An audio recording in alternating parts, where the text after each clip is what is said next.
Piso net na kami guys. Isang piso lang muna kami, try lang natin. Pag gumanda yung kitaan, dadagdagan natin ng isa pa at hanggang dumami. Pag okay yung kitaan natin. Alright. Hello guys, ayan, welcome back to my channel. Share ko lang sa inyo guys kasi binago ko yung pwesto ng aking tindahan. Ayan, so dito ko na nilagay yung aking ice cream, ayan, sa bungad. Ayan. Tapos yung ref, tsaka yung chiller ko ay inurong ko dito. Ayan. So, ganyan na yung itsura. Ayan. Tapos, ang bigas ko yan, nilipat ko doon.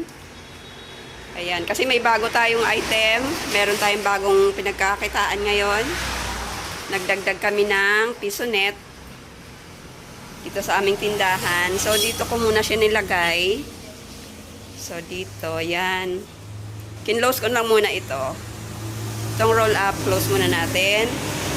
Andito yung mga stocks ko ng soft drinks. Ayan. So, dito yung piso net. Ayan. Tinry namin, guys, piso net. Try muna natin ng isang unit. Ayan. So, subukan lang naman namin. Pangalawang araw to ngayon. So, kahapon, since walang pasok yung mga bata, so, nandito silang lahat. Ayan, naglalaro-laro lang sila. Pero saglit lang naman. Ayan. Wala sila pasok kahapon. Gawa nga ng mga naglilindol-lindol dito sa amin. So, yun. So, ngayon, ngayon nakabukas ito kasi may estudyante na nag-research. So, gumamit siya. Kaya, nakabukas yan ngayon.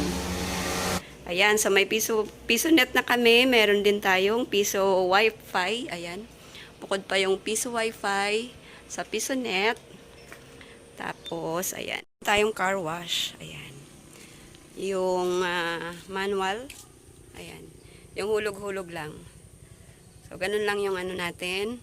Pandagdag kita din yan, guys. So, paunti-unti ay hopefully ma-improve natin at madagdagan ng mga items.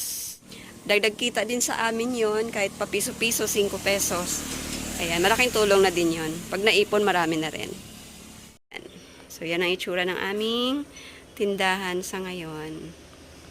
Ayan. Alright.